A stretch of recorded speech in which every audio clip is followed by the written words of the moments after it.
Franchise players are often referred to as the face of the franchise.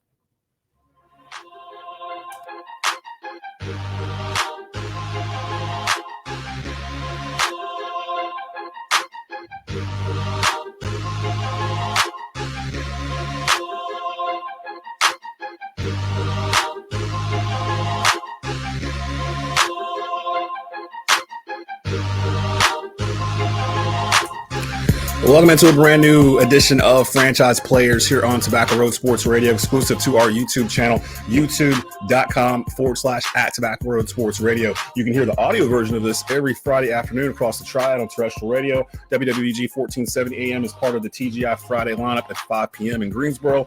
And if you missed that, the encore on WTOB 980 AM, 96.7 FM in Winston-Salem. I'm your host, Desmond Johnson. Loaded show.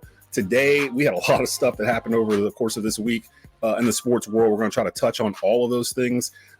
David Glenn will be in his bi-weekly joint through franchise players in the sports buffet. He'll get to touch on everything from ACC hoops to the coaching changes around the NFL, Scott Fitter being let go by the Panthers, the general manager, and more. So we'll get with him about that. The homie B-Dot's going to stop through, give us NFL WildCard Weekend predictions. He's going to pick his picks for all 6 games over the course of this weekend. We'll get you ready for that as well. But coming in right now is our friend Demetri Ravanos. When I found out that Nick Saban was going to step down and retire from the head coaching position at Alabama, the very first name that popped across my head was Demetri, because Demetri's one of the biggest Alabama fans I know. What's up, man? What's going on? I'm good. You are, first of all, I appreciate you checking in on me on Wednesday. You are one of about a dozen people, all from outside of the state of Alabama, by the way, because I know all of my friends back where I grew up are going through their own emotional crisis right now. But yeah, I had plenty of people going, "Are you okay? Are you okay?" And I have to remind everybody, I started saying this was going to happen back in September. You did. And you reminded me of that because you put it out as a tweet. You were like, hey, I wrote this article like way back in September about this, because I remember reading it. I was like, you know what? He's right. Because I thought about it every time I looked at Nick Saban after I read that article the rest of the year. I kind of looked at him different. And I had the same vibes I was getting with Roy Williams this last year, where it was just like, it feels like we're closer to the end than the beginning at this point. And what is there left for him to do? Like, if he doesn't win it this year, like, what's left? You know, exactly. Like he's already greatest. And I thought that the way things ended, obviously, you would love to end with a national championship, right? But Nick Saban has 7 of them, 6 at Alabama and 1 at LSU. I think for a guy like Nick, the storybook ending is more what he got, where he took a team that was incredibly flawed, that each week you could see the improvement. You could see the process playing out. And ultimately, they end up as SEC champions. Like, I don't think there's any other way to slice it. Like, this was a successful season. And it is the kind of season that I think he gets the most personal pleasure out of. And so I think he would tell you that this, for him specifically, this was a storybook end. Yeah, and the way he talked about the players this year, it felt like he was really close to this team in terms of watching the players' individual growth and just seeing them from September to where they got to at the end of the year. Yeah. He seemed really proud of this team. So I think he was good. He was good going out on this note, and I think he's known all year, to be honest. I think he's known this is going to be his year. Same way as Roy. And I'm really happy as a Bama fan. Are you happy he did this like Roy Williams, or would you prefer him to do it like Coach K, where he has like the farewell tour and everybody knows and he gets the walking chairs and all that stuff? I mean, personally, I would have preferred to have the farewell tour as a fan, but having watched Nick Saban and paid attention to him for the last 17 years, I'm not surprised at all by the way he did it. Like, I am in fact surprised that he has said that he will be available to the program for whatever kind of guidance, whether it's the next coach or Greg Byrne, the athletic director, whatever sort of guidance they may want. He always struck me as a dude that when he was done, he was going to be gone. He's got that $17 million home down near West Palm Beach on Jupiter Island in Florida that he bought. That's for a guy that has been so obsessive about staying close to Tuscaloosa, just in case. Like, to me, that was the big indicator that, okay, something has changed here, and he is ready to go. What you talked about how close and how proud of this team he seemed. I want to make sure you and the listeners understand what I mean here. I think Nick always viewed obviously he loves the process of coaching more than the actual results. And I think, if you asked him about someone like a Hunter Renfrow or a Stetson Bennett, I think Nick would tell you that he could do that pretty easily. He could take a walk-on and make them a major contributor to a very good championship level college football team, make them an NFL caliber player, right? I think what Nick loves is the challenge of taking someone like, Caleb Downs is a great example. Freshman safety, All-American, coming out of high school, was regarded as one of the best secondary prospects that we've seen in a long, long time. And I think for Nick, the joy is the challenge of taking that guy and finding the flaws and saying, if you can clean X, Y, and Z up, you will go from a 100 to a 110. And I think that he did a little bit of both this year, because Jalen Milroe, by the end of the season, was one of the most dynamic, most reliable offensive forces in the country, but he certainly was not that against Texas. He got benched for the game against South Florida. So I think that he really ran the gamut this year of guys being lifted to whatever their next level happened to be. Do you is Nick Saban the reason for present day SEC bias? Because I was thinking back on this, because I was like, okay, let's think of the world pre Nick Saban, before we got to Alabama, because I prefer not. See, and I have friends that are like SEC fans, like the ones that just chant SEC, no matter who it is, which I've never understood. I've never been like a ACC fan. Like, I just cheer for whoever's there. Listen, I tell people all the time, I've done a lot of work down in South Carolina, so I do have a soft spot for the Gamecocks. But every year I want Alabama to go 12-0. If South Carolina goes 6-6, that's fine. But everyone else, I need them to go 0-2. Yeah, exactly. but I see this whole like SEC is king and all this other stuff, and I've always been in the camp. You know me, Demetri. I've said it before. I've always felt like it's Alabama, someone else.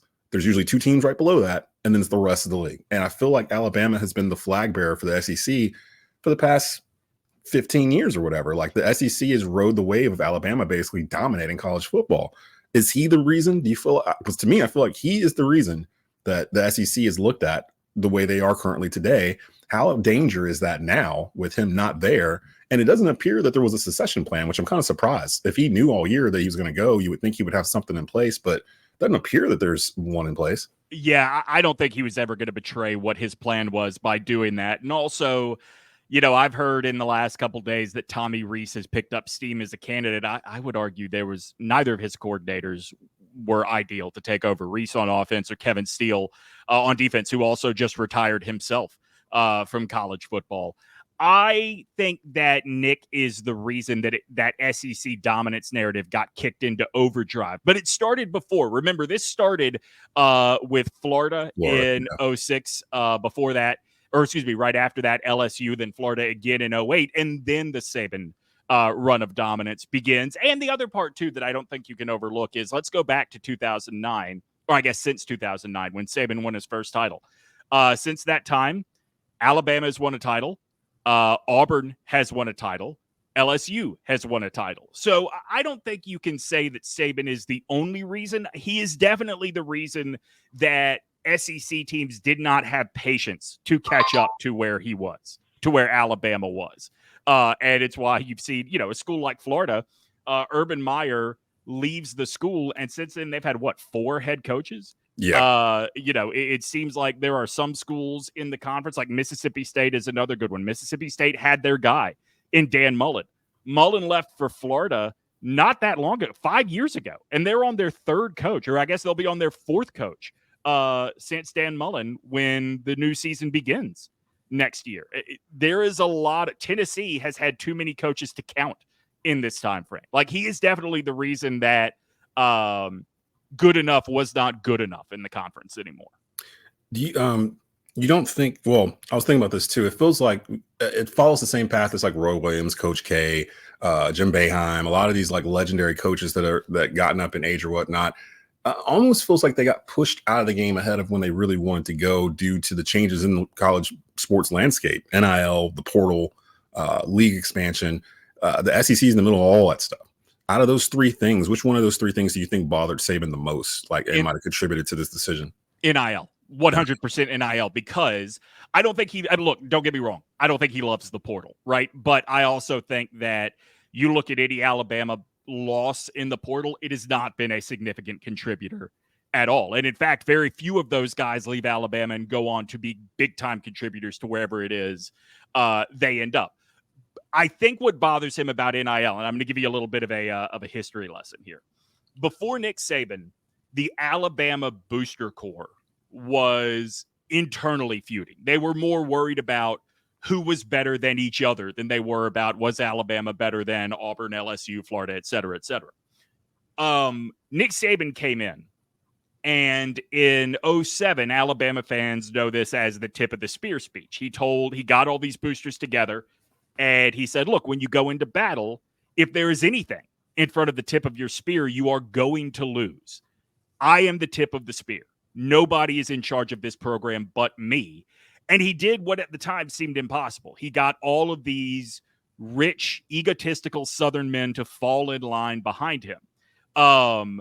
NIL, as long as the NCAA wants to keep up the charade of the schools can't be involved in paying, gives boosters some control over your roster, right? As long as these collectives are run by alumni and by boosters, that is a level of control that the head coach loses. So I don't think he loves the portal, but I don't think player empowerment bothers him. I think that it is the things that take control of the direction of the team away from him that bother him more.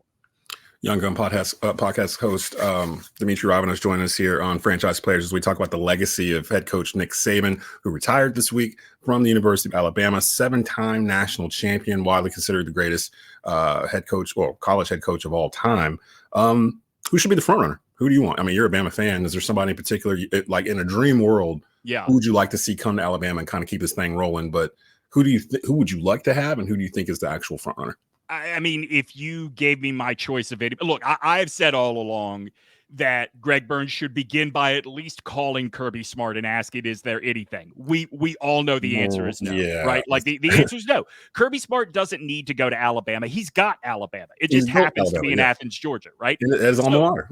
Yeah, so my attainable dream candidate was Steve Sarkisian.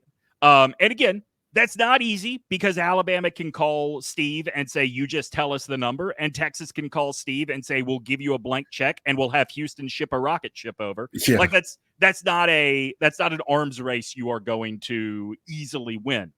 I don't think Sark is off the table. I just don't think it's realistic. In terms of who I think it is going to be, I think there is something to the fact that Nick Saban and Kalen DeBoer are represented by the same guy. Washington offered Kalen DeBoer a contract extension a month ago, which remains unsigned. I think that makes a lot of sense. But the other part of this, which would be like a great, like, oh man, isn't that ironic? Last year, before the start of the 2023 season, Bill O'Brien, after 2022, leaves Tuscaloosa to go take over play calling duties with the New England Patriots. Nick Saban's first choice for offensive coordinator was Ryan Grubb. And Ryan Grubb did not leave Washington out of his loyalty to Kalen DeBoer. So the ironic thing is, could Ryan Grubb become the offensive coordinator at the University of Alabama? Just not for Nick Saban. And the other thing I'll say here with DeBoer, he would not have been, he was not even really on my radar for this job. But I do think DeBoer has had a lot of success. None of it has been in the South. He's never coached in the South. That matters. I don't think that's the end-all be-all, but I do think it matters. But his style of football is going to cure a lot of the early fears of decommits and some of these skill position guys entering the portal, because he loves to put up stats. He loves to move that ball around. Bonus question, because you're a Panthers content creator. I couldn't let you out of here without a Panthers question. Well, kind of, sort of. Where will Jim Harbaugh end up next year? So it's so hard to tell, right? Like we had heard that the Chargers were starting to really like the idea of Jim Harbaugh, but the Chargers will screw it up somehow. And also, There is some personality math you have to do with Harbaugh, right? Like, I'm rooting for him to be the Panthers head coach because I think he can drive Dave Tepper insane enough to quit. Not because I think he's a great coach. It would be perfect. Like, I mean, at least give me something to sink my teeth into. Like, I've been having to do specific Panther podcasts and things for going on 4 years now, and it's been 4 losing seasons. So it's like, I feel like we do the same script from beginning of the year to the end of the year. Yeah. We're all optimistic at the beginning of the year. We're wiped by the middle of the year. End of the year, we're doing a coaching search. Like, it's the same thing. And I want just something. Give me some pop. Give me. I'll tell you the reason that I actually do kind of prefer a young hotshot coordinator. Not even young. I mean, if it's Raheem Morris, I mean, I don't love Raheem Morris, but he's not young. Yeah.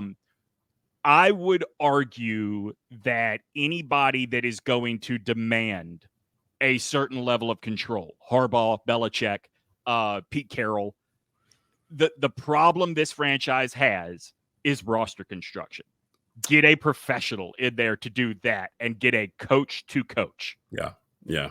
And let someone be the liaison between David Tepper and the penthouse suite and the boys down in the office making the picks. You got to have somebody, and look, this is ultimately on Tepper more than anybody else. You got to have somebody that can tell that guy no, that can tell that guy go away. I haven't given up on David Tepper yet. Like, I think he's getting a bad rap in the media. It's hard. It's easy to pile on. You see him doing weird stuff. He's a billionaire, but I'm like, I think he's just impatient. He's just rich and impatient. He doesn't know how to do this. He's doing it in real time in front of everybody. The problem is he's rich and impatient, doesn't know how to do this, but believes he does. Yeah. That's the problem. Like, to me, the biggest problem we have as not sports fans, as a society, is we see billionaire and we assume that guy must know what he's doing. Like, he must be smarter than you. He's got $1 billion. Well, look, man, Dave Tepper made $1 billion in the stock market, and that's not to say it's unimpressive, but the stock market is set up to where if you are winning, the rules make it easy for you to keep winning. Mm-hmm. That is literally the opposite of the NFL. What makes you think that dude knows what he's doing in a football capacity? The other thing, too, is Tepper bought the team from a football guy. Now, granted, there were personal reasons the guy had to go. Right. But Richardson was a football guy. And I think that the football people in the building at least respected that the guy knew what he was talking about when he made football observations. I don't think they do with Dave Tepper. And when you say you haven't given up on him, I will agree in the sense that I don't think winning here is impossible. I think that video of him in Jacksonville tells you all you need to know about him as a dude. Like, he's just a garbage human being. Doesn't mean he can't be a good owner eventually. Like, you got to assume none of those guys are good human beings, right? Right. That's like part all of how you get rich in this country. Yeah. But I don't know. I guess I have not given up on the idea that the Panthers can win with Dave Tepper as owner. But I also need to see some evidence that they can win for me to completely buy in with him as the owner. Follow him on Twitter at Demetri Ravanos. He's got all kinds of different stuff going on. Is the Young Gun podcast continuing on in the off season with you and Lauren? Or I think we have decided we will do some special episodes when things of note happen, when the team gets a head coach, once free agency opens. But, like, dude, I'm so worn out by this team. Lauren made the joke with me at one point that, like, you did not know a football team could be this bad, did you? Like, you didn't know that this is what it's like to be a team of anybody or a fan of anybody but Alabama. Yep. And I was like, well, Alabama was this way when I was in school. I mean, to me, that is the joy of the Saban era. Is I was in school to watch Alabama over the course of 4 years have 4 different head coaches. Oh, you were like during Mike Shula and all that stuff. Shula's first season was literally my last semester. I was there for the glory days of Mike Price, all 60 of them. And I was there for Franchione and I was there for Dubose. But it had been a long time since I had experienced that level of, like, hope, not just hopeless football seasons, Des, hopeless football games. Like, the Panthers broke me this season. Yes, they got really close. I can't tell you how many fourth quarters I actually stuck around for this year. The number's low. Yeah. It was hard too, because it would be like you'd kind of be in and out of it. Like, when you're sitting there and you're got a laptop in front of you or something, you're not really in the game. It felt like that all year, where I'd look up and just be like, well, they're going to turn this over, or something's going to happen. And I go back to my laptop again. I will bring Demetri back here in a couple of weeks, but I had to get him in to talk about Nick Saban and the Alabama Crimson Tide. We'll see what happens with Alabama going forward. Appreciate you coming through, man. Yeah, before I run, my colleagues Joe Ovius and Joe Giglio at OG Triangle Media, they were shocked to learn yesterday that I do not have a Alabama tattoo of any sort. So plans have been made, and a video will be going up in honor of Nick Saban. I will be getting a Little Debbie oatmeal cream pie tattooed on my ankle. Oh, yo, and don't do me a favor. Tell Joe I'm serious. I'm thinking about coming to that Tecmo Super Bowl party they got going on February 4th. Like, I want all the smoke. That was my game. So I'm seriously considering driving down to do that. So let them know I might make an appearance. So appreciate you coming on, Demetri. All right, man. Sounds good. Coming up, B-Dot's going to come through. He's going to pick all the wildcard games for NFL WildCard Weekend here in just a bit. You're watching Franchise Players here on Tobacco Road Sports Radio, youtube.com/at Tobacco Road Sports Radio.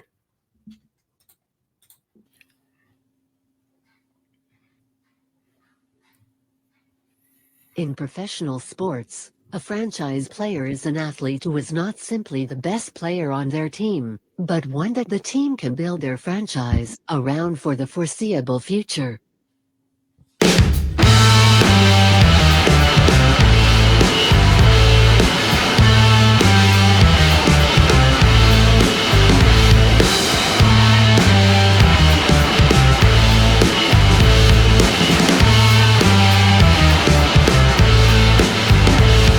Now we're trying to get to 5. So definitely go over, rate, subscribe. All the content that's over there from Franchise Players every Friday. Believe in Panthers with myself and Jonathan Stewart, Skylar Callahan, the Keep Pounding Podcast Network. We got you locked. If you need something for Triad Sports, come over to Tobacco Road Sports Radio, and we got you covered over there. The homie B-Dot strolling through. It's Wild Card Weekend in the NFL. What's going on, brother? How you doing? What's good, man? I should have did a better job of promoting myself and put B-Dot right there, but I am him. So every time I'm on one of these, I like to flip him. I've been him Duncan and him Hardaway. So today I'm Timothy Bradley. You dig what I'm saying? Yeah. I love it. So I want to go, like I said, we're going to go like Cactus Jack Bang Bang style, like through these. There's 6 of them. Wild card weekend. Some pretty good matchups. I started writing them out. It's like, I didn't realize these matchups were going to be, like this. We starting off with a interesting one. Wild Card Weekend, Saturday, January 13th. The fun's going to start 4:30 p.m. The 5th seed Cleveland at the 4th seed Houston. This is in the AFC. This is on NBC and on Peacock. What you got, man? Listen, first of all, the biggest winner is Peacock. Amen. Like, I don't know, I don't know who Peacock got information on, but they got some high-profile games this weekend. But Houston, we have a problem, and that problem to me is that Cleveland's defense. Joe Flacco's been playing out of his mind. Houston is way. I do think they could. This is a playoffs, I think, to frustrate Panthers fans. Yes. So I think all of the people that could hurt Panthers fans will keep moving on. Oh, jeez. So, like, I should expect San Francisco in the Super Bowl then at this point, probably. San Francisco, Buffalo. Right. I don't know what happened. We went out for a little bit. Yeah, I think you bounced for a second. My fault. But we're good, though. Like, I think this year, for this pick, I'm going Hart over head. I'm going Houston. I think it's going down in H time. You dig what I'm saying? Houston over Cleveland. Dude, think back to 12 months ago, how we were all just like ragging on Houston. Like the way the franchise was. Remember, Stephen A was out here like, no African American should even consider going over there to be a head coach. The way that they've treated everybody, no African American should go over there and want to play quarterback. And what has happened? DJ Stroud, DeMarco Ryans, man, like they over there. They've changed the culture of Houston football over there. It's dope. He's got weapons. I got Houston in this one. All right, so we got Houston advancing on in that one. The next one, Saturday night. This is another one, too. You talk about Peacock knowing some stuff because this is exclusive to Peacock. This might be the best game of the weekend. Six seed Miami at number 3 Kansas City. AFC, they're expecting weather in Kansas City for this matchup. I think it's supposed to be like 4 degrees or something at kickoff. It's going to feel like negative 27. I just saw a stat on Get Up before we got on here that Tua Tagovailoa has only played in like 4 games under 40 degrees. He's 0-4 in those games. What you got here between Miami and Kansas City? I thought this would be a great game if it were played in Miami. The fact that it's played in Kansas City with all those, of course, you just mentioned, factors in with the weather, I'm going to give advantage Kansas City. I'm going to think that Patrick Mahomes will pass Aaron Rodgers. They are tied right now with playoff wins, but I think Patrick Mahomes will pass that and get his 12th win over the Miami Dolphins. The thing about the Dolphins is their speed is their strength. And when you're in there in that snow and those conditions of feeling like -27, you get the running fast, feel like it's a bunch of darts hitting you in the face. It's not a real good experience. You dig what I'm saying? So, like, it's almost where your speed now becomes your nemesis in that situation. I think this is a heavily run game, heavily tight end game. We haven't seen Travis Kelce in a couple of weeks. We haven't seen Taylor Swift in a couple of weeks. I think all of them come to play this weekend, and the Chiefs advance past Miami. And, the ones that are complaining, like, I don't want to pay Peacock $5 to watch a game. You're not going to force me to watch a game. Monday Night Football has been on ESPN for like 10 years. Like, you've been paying to watch NFL games. Amazon Prime is Thursday. Like, what are you talking about? Like, if you really want to watch this game, you go pay $5. Luckily, I got the Fire Stick, so hopefully if I just go to that Kansas City Chiefs tab, it'll pop right up for you, boy. Right there. Be ready to go. B-Dot, what is here? Follow him on Twitter at B-Dot, doing the Wild Card Weekend Pick'em. Sunday, January 14th, 2024, 1 p.m. This is an interesting one, too. 7th seed Pittsburgh at number 2 Buffalo. It's on CBS and Paramount Plus. Both these teams, they might be the two like hottest teams coming into the playoffs in terms of Pittsburgh feels like they've been on the playoff like do or die type mode for a couple of weeks now. They definitely have, man. And big shout out to Mike Tomlin. Like, first of all, I want to say I'm rooting for everybody black. Let's be clear. So Mike Tomlin, I think he's done a great job, man. 17 consecutive seasons. Yo, they was calling for my boy's head about 5 weeks ago. They definitely were, man. They definitely were. I think this game is either going to be an upset alert, Steelers win, or a blowout Buffalo win. And I'm leaning towards Buffalo. Only thing that's been consistent about Pittsburgh is their inconsistency. And that can be an advantage, but in the playoffs, you need to know which side your bread is buttered. You dig what I'm saying, Des? And the Buffalo Bills, they know that. Like, they got a strong run game. Josh Allen, he's probably going to have a turnover or two, but he's also going to score and going to probably throw for 2 touchdowns. You got Diggs over there. I don't know, man. Like, I think, again, if the Steelers upset, it's going to be a close game. But if the Bills get out and play like they know how to play, I think the Bills are going to blow these guys out. Who's it? Mason Rudolph? Is he playing quarterback for the Steelers right now? Exactly. Exactly. You don't even know. You don't even know. And TJ Watt, he's not playing. So, like, that's not as much pressure they can put on Josh Allen. Like, the Steelers have done what they were supposed to do this season. They have overachieved, if you ask me. And big shout out to Mike Tomlin and those Steelers. But I really believe the buck stops here. The Steelers would be a fool of an organization to ever let Mike Tomlin go, like, in my opinion. He better listen. Mike Tomlin better leave when he's ready to leave. It should go his terms. Yeah, because if they fire him, he's gonna get hired before he leaves the parking lot. Like, someone literally is supposed to be blown up in the elevator. Like, yo, we just heard Scrum Leonard Scarlett real quick. How's the things happen with you at work today? Let's talk about it. Let's get to. I know you ready for this one. NFC WildCard Weekend, Sunday, January 14th, 4:30 p.m. It's on Fox. The 7th seed Green Bay Packers come into Jerry's World to take on the 2 seed Dallas Cowboys and Dak Prescott, who honestly should be getting some MVP consideration, I would think, after the season that's now concluded. I was trying to think of the MVP candidates, and I'm like, well, Tyreek Hill, Christian McCaffrey. It's like one of those seasons where, like, there's not a lot of quarterbacks that you can really – Lamar, and he'll probably run away with it, to be honest. Now I'm sitting there saying it out loud. But Dak should probably be in there too. Green Bay is a sneaky team. Jordan Love is a sneaky dude. He's actually playing really well. Your thoughts on this, Mr. Cowboy fan? As a Cowboy fan, I want to say this is our year, baby. You dig what I'm saying? Just in the theme of the last 30 years. You dig what I'm saying? But this game, man, again, this is one of those, sadly, I would like to say, this is an upset alert game for me. This game, to me, could go either way. Like you said, Green Bay's been playing high-octane football these last 6-7 weeks. And I know this because I have a husband's chat, nothing but husbands in the chat, and we talk a lot of trash, and there's a Green Bay Packer fan in there.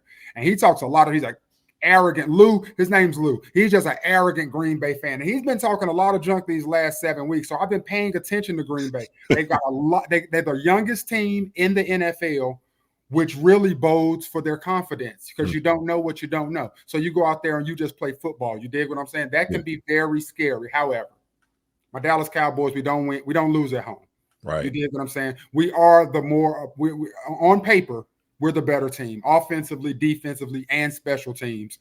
If we come out and play like we're supposed to, the way I think we will, I think it may be close for a quarter or so, but I think by the end we put up 40 points and we blow these boys out. People may not remember it, but they know I'm a Panther fan, diehard. But before the Panthers, my team was the Cowboys. I left the Cowboys in '95 because I finally got a home team in the Panthers. But before that, it was the Cowboys. So I still have a soft spot in my heart for the Cowboys.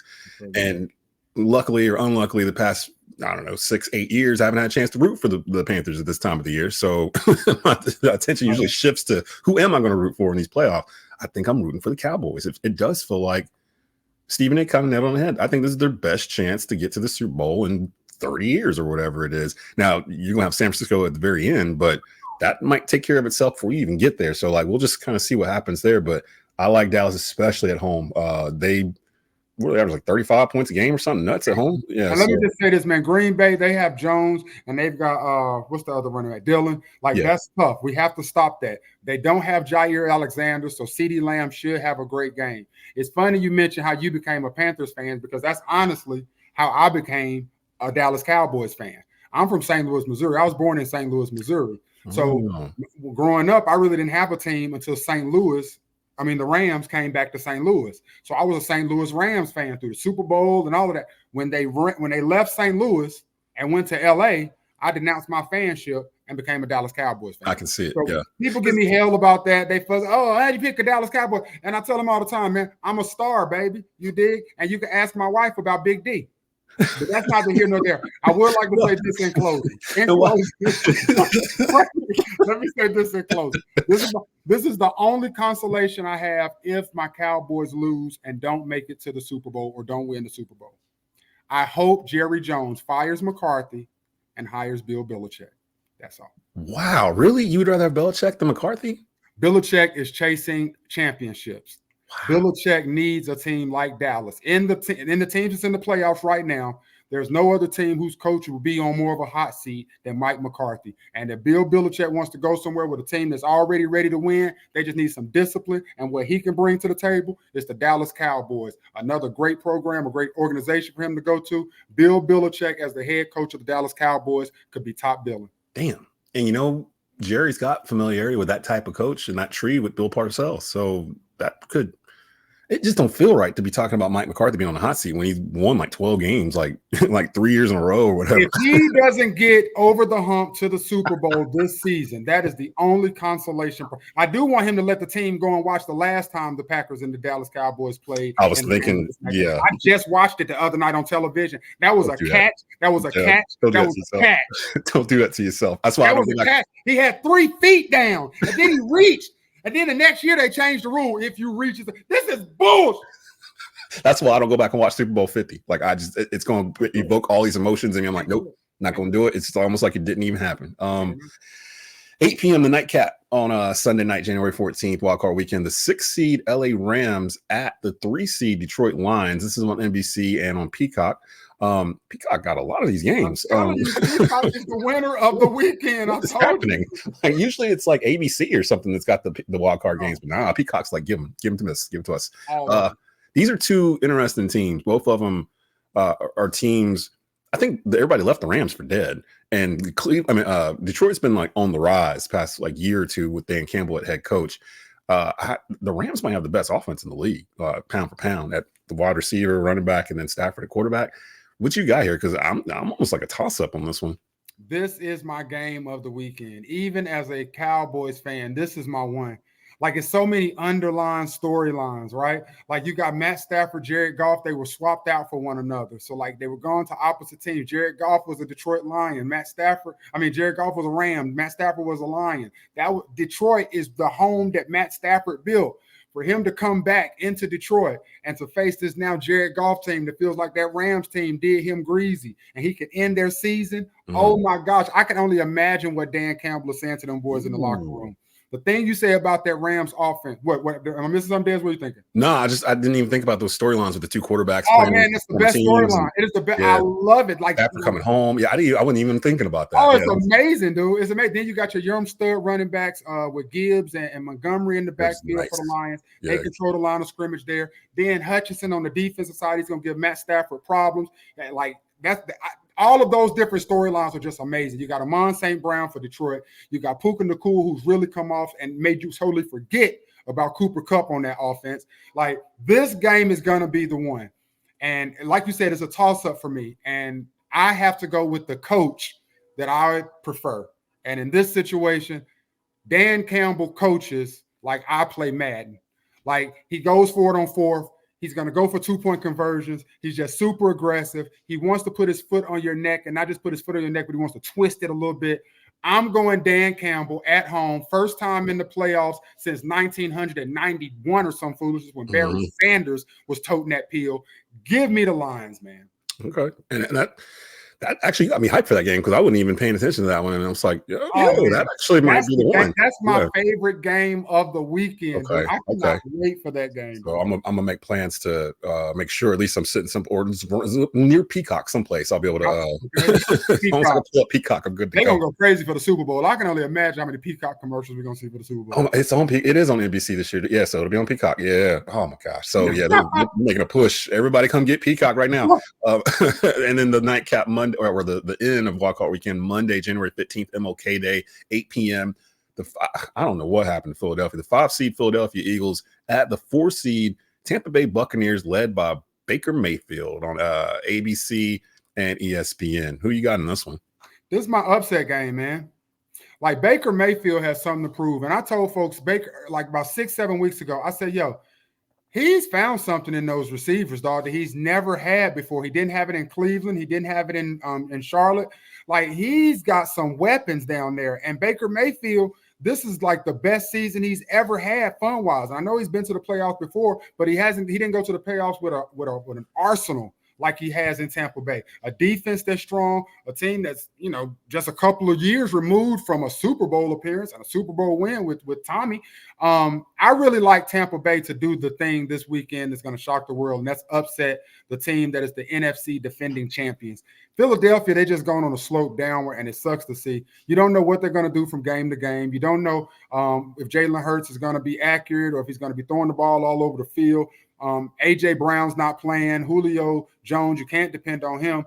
Like, it's just so many inconsistencies with Philadelphia. And that gadget play of we're going to get all the tush push or the brotherly shove, like folks aren't afraid of that anymore. You dig what I'm saying? Because in order for that to work, we have to do something. Like, we have to give you a 1st and goal from the one on a defensive pass interference or something. Make the Eagles play for real and drive down the field, and they don't have many options to do that tush push. And then it shows their inconsistencies. But I think this is my upset game.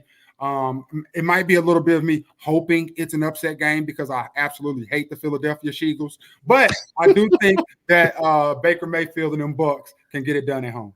Oh man, because I'm trying to think of out of the picks you did, what that would do for next week, but I forgot the NFL. Me too. I was trying to do that math too. Yeah, I don't even know what. Right.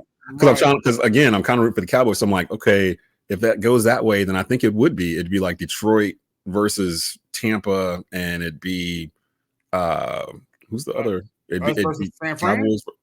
No, it'd be San Fran versus actually no. It'd have to be the other way around. I don't know. Yeah. I think it would be us. They would have the lowest seed. San Francisco get the lowest seed left. So that would be Tampa at that point. Move off your picks. Don't give me the line. Yeah. I honestly, but to be quite honest, I really don't care. In my opinion, the Super Bowl the NFC goes through San Francisco, the AFC goes through Baltimore. And quite honestly, if those two teams were in the Super Bowl, I would not be upset about that Super Bowl, nor would I be surprised about that Super Bowl. Of course, I'm rooting for my Cowboys, and I think we do have the weapons, but there are certain things that we just don't have. We don't have a strong running game, and you need that in the playoffs. Tony Pollard. I am curious about that. Yeah, he hasn't rushed for 100 yards, but once this season, man, you have to have a strong running game, and we're just too undisciplined. We have too many penalties when we really don't need them, and that's not a championship team. I feel like Derrick Henry is going to be in a Cowboy uniform next year. I would love it. Can you imagine Derrick Henry and Bill Belichick? Imagine the media. Can you imagine Steve? We back, Mortimer. We're back. Follow him on Twitter at B.Dot. Enjoy the wild card weekend, my man. And hey, yo, Carolina, baby, we outside. We back outside again. Let me tell you something, man. Them boys look so good, dog. 6-man telling you right now, get your popcorn, get your tickets. This team will be one of the final 8 for sure. And once you get to that 8, it's up to you know how that goes. But I definitely think this team, once they figure it out, Cormac, once he finally gets his rhythm and his stroke, he's getting there. He's getting there. I don't doubt it's going to show up. He's 25 years old. He's a grown man. He's a grown man. He knows where it is now. I like the way HD is sort of transitioning out that big traditional Carolina type basketball with Armando. Still allowing him to get his double-doubles, but also getting Jalen Washington a lot more active, showing you what the future of Carolina basketball bigs will look like, I believe. I just really like the makeup of this team. Elio, he's starting to figure it out. RJ is player of the year, as far as I'm concerned. Like this team is stacked. I was telling a friend of mine because they were arguing with me that it was kind of like a Roy Williams roster. I'm like, no. This is a Dean Smith roster. This isn't a Roy would have 2 big men running at all times on the floor. Like this is a Dean roster where he's got that J.R. Reed, James Worthy, Antoine Jameson type power forward that can back you down, can shoot, can rebound, can do all the little utility things. That's Harrison Ingram. Like, dude, Harrison, look, double nickel has been amazing. He's insane, man. I love him. If he just hit his damn free throws, totally messed up my parlay the other night. I needed him to have over 11 points. He missed 4 free throws. I sent him a DM about it. I said, damn it. I gotta get you out of here. David Glenn coming in here just a little bit for the Sports Buffet. DG, I love you, DG. Always a pleasure, my brother. Thank you for coming through. Anytime, bro. David Glenn coming up next for the Sports Buffet. We're actually going to talk about that Carolina team and Duke and Scott Fitter and a whole lot more. You're listening and watching Franchise Players here on youtube.com/@Tobacco Road Sports Radio. Franchise players are often referred to as the face of the franchise.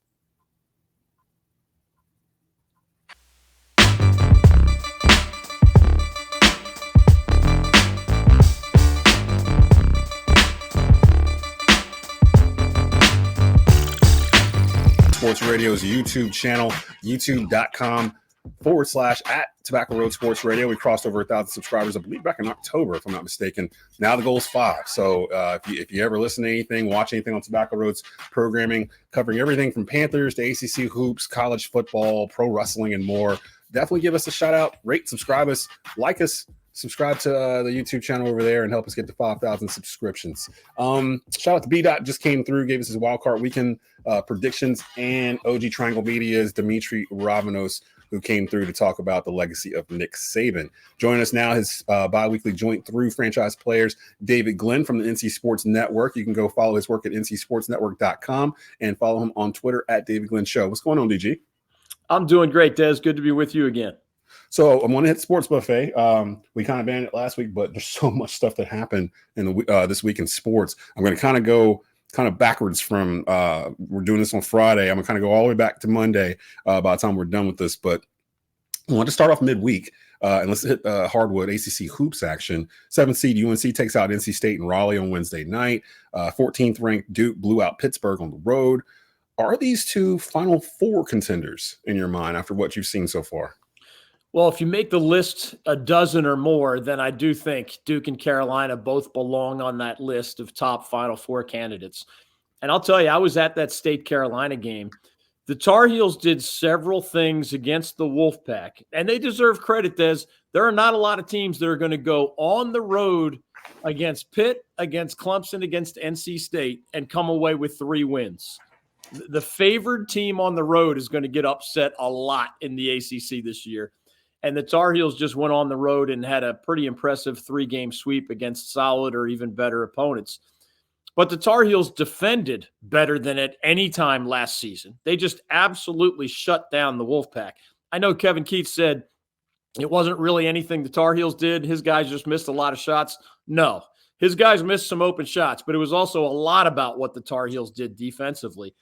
And the other big thing is that they handle the ball a lot better. The RJ Davis, Caleb Love combination simply did not work for a lot of different reasons. One of them was ball handling. Elliot Cadeau is a true point guard. And when R.J. Davis is just asked to complement a true point guard, well, State did the full court press for almost the entire game, and it rarely bothered the Tar Heels. And the third thing the Heels do now that they just didn't do much of last year is they share the ball. Yeah. The ball doesn't stick. Everybody is a potential assist, almost everybody, waiting to happen. And they're just unselfish. They're physically and mentally tougher than they were last year. And yes, the Tar Heels and the Blue Devils, for different reasons, are the ACC's top two contenders once again. In Duke's case, they've got one of the best players in the league in Kyle Filipowski, one of the best senior guards in the league in Jeremy Roach. And I think, having the young guards come along little by little has been a huge step in the right direction for John Shire's team, because when you have Caleb Foster and Jared McCain coming along the way that they have, that is an absolute prerequisite for Duke to get to where it wants to go this year. They have other guys that have to keep getting better, but we're back to where we've often been in ACC basketball, and that's with Carolina and Duke leading the way. And both teams are deep. Like, their rosters are deep. And both coaches play deep into their rosters. I was just talking to Daht. He was on the segment before you, of unofficial sixth man of Carolina basketball. And I was telling him, I had a friend who was telling me that this was a Roy Williams type of roster. I'm like, it's not. It's a Dean Smith roster. Roy has two big men on the floor at all times that can run back and forth. That's not what this roster is. This roster is a 10 deep. He's got a power forward and we've talked about like a J.R. Reed, Antoine Jameson, James Worthy type of power forward that's 6'8", 6'9", can do a little bit of everything. Harrison Ingram had 19 rebounds on a Wednesday night. Like, that's him. Harrison Ingram is that part. And Zayden High is getting minutes for UNC. Like, I thought that would trail off as we got into conference play. Hubert's playing 10 dudes. Like, he's playing 10 guys off of this roster. And Shire's doing the same thing. And it feels like Filipowski is starting to kind of get his feet underneath him, because I do believe he's probably going to be ACC Player of the Year when this is all said and done. And I do think that they'll go as far as Flip can take them. The Duke Carolina games, maybe for the first time since 2019, where we might see both of them ranked when they see each other here in a little bit. So that's good stuff. And now the rest of the league is kind of messing it up. I don't know. There's a pack. Miami. Wake is still right there at the top, and State's still right there too, but their schedules are much weaker than what Duke and Carolina played in non-conference. Don't know what to do with Miami. Who was it that lost to? Was it Miami that lost to Louisville? Yes. Yeah. So I don't know what to do with the ones in the middle here that people were thinking were going to make a move, and they kind of Clemson, like those teams. I don't trust them. I think in the end it's going to come down to what we always know, which is Duke, Carolina, and then kind of everybody else. So there's a half a dozen teams that could go either way, right? I mean, Clemson has looked really good at times, but now the Tigers are 1-3 in conference play. I actually still think Clemson will bounce back and become an NCAA tournament team. I think Steve Forbes at Wake Forest has a great chance of having his first NCAA tournament team with the Demon Deacons. But you're right. A lot of these teams are unpredictable. I mean, Virginia is great defensively again and well-coached under Tony Bennett again. But, man, when they lose by a lot, and they just can't get anything going offensively at UVA. So I think coaching is going to come into play, team chemistry, who stays healthy, who wins their close games. I still think the ACC will end up with 4 or 5 NCAA tournament teams, but it does not look like a vintage year for the league as a whole. But as you said at the start there, it is fun to see Carolina and Duke playing 8, 9, sometimes 10 guys, because remember, Hubert Davis last year, there are more than 360 Division I men's basketball teams, and Hubert Davis was ranked about 357th in using his bench. I mean, that's how extreme it was a year ago. And right now, I think Jalen Washington is a dynamic offensive big man for the Tar Heels. Seth Trimble is a lot better than he was a year ago. I wasn't sure he'd be able to contribute. He definitely lifted weights. He's a defender. He's been lifting weights in the summer for sure. Oh, he's a slasher. He's a driver. He'll even hit an occasional three. And you mentioned Zayden High as another kind of bouncy, athletic big man. That is a deeper Carolina team. And And I think that just helps the Tar Heels margin for error a little bit. Let's go over to the NFL Monday, Bloody Monday in the NFL. Panthers finally relieved General Manager Scott Fitter of his duties after finishing this season 2-15, where the beginning of the season was so filled with optimism. We were quarterback away, and turns out that was not the case. If you were hired, David Glenn, as the Panthers general manager, what is the very first thing you would do on day one? Well, I would have an opinion on whether I thought Bryce Young was the guy.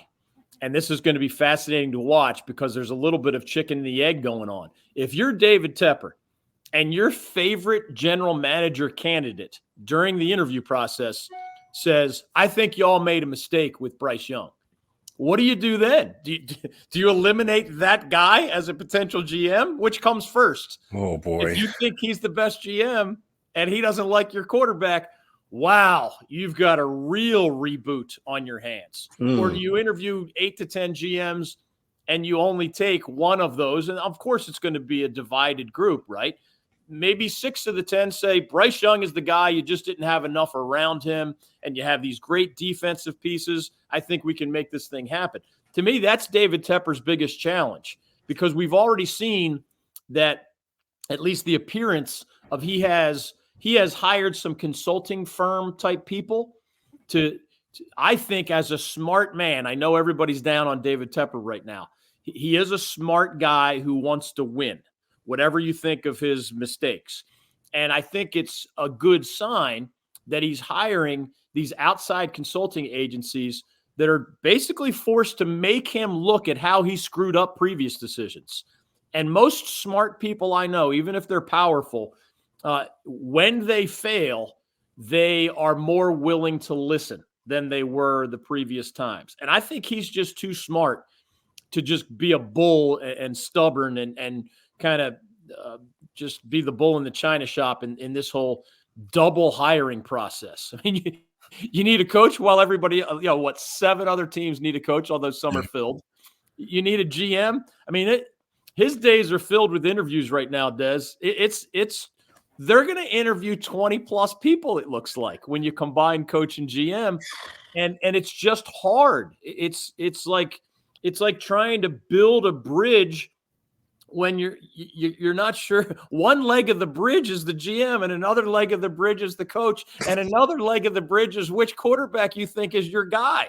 Oh my gosh. And you got to do all that at the same time. It's tricky. I will say this, though, because I agree with you. I'm kind of starting to push back on this narrative that David Tepper is this deranged, meddling owner. Like, I think the narrative kind of got away from what the actual truth is. I do believe that he thought that he could buy a championship, that he could come in and do it a certain way and get it done in a certain manner of time, be efficient with it, and it looked like nothing. And I think he's starting to realize you can't do that, as other owners in the past have as well, when they come into the NFL and realize it's not trading stocks, it's not buying real estate, or whatever it was that got you your money in the first place. This is a different type of animal. And to his defense, everyone talks about how he's so trigger happy when it comes to firing coaches. He's really tried different methods each time when he's hired a coach, because Matt Rule, he gave him complete football operations. He kept fresh out of college on a long 7-year contract. Like, who does that? Like, no, everyone was complaining about all that, and they forget now. And he gave him about 2.5 years to see if it was going to work before he pulled the rug out from underneath him. The next actual hire he had was Frank Wright. And even then, look what he did. He surrounds him with the best minds he thinks are possible in all these other roles around Frank Wright. He just didn't have the right CEO in the middle at Frank Wright. Frank Wright it felt like there was no main voice, I guess. And that was the problem this year. And he yanks it after 12 games because he realizes that it's not going to work. This time around, he gets the hiring firm. And he didn't have that the first 2 times. So he's done it differently each time. It's not like he's banging his head against the wall trying the same thing. And people kind of lose sight of that. So I'm trying to take it easy on Tepper a little bit, because it's like he's brand new. He's never done this before. And I'm hoping he's got to get this right, because the Panthers are my team. And if he doesn't, I don't know what's going to happen to me and my sanity if we keep doing seasons like this. I'll tell you this real quickly.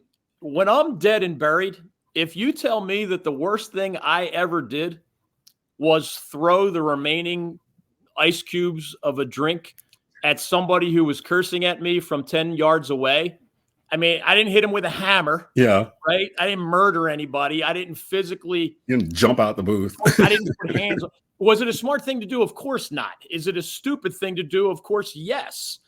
But the previous Panthers owner was accused of racism and bigotry and misogyny and some pretty nasty stuff. Yeah, that's true. And David Tepper has never been accused of such things, to my knowledge. So, again, what he did was wrong. Yeah. What he did was wrong. And also, oh, by the way, if it's true that he's been getting rid of people behind the scenes who disagree with him, some people say he has fallen into that trap that a lot of powerful people do. They hire you and tell you they want you to be honest and transparent. And then if you disagree too often, they fire you. I've seen that in my life as an attorney, as a business owner. I don't think if he's truly doing that, well, then that is another mistake by him.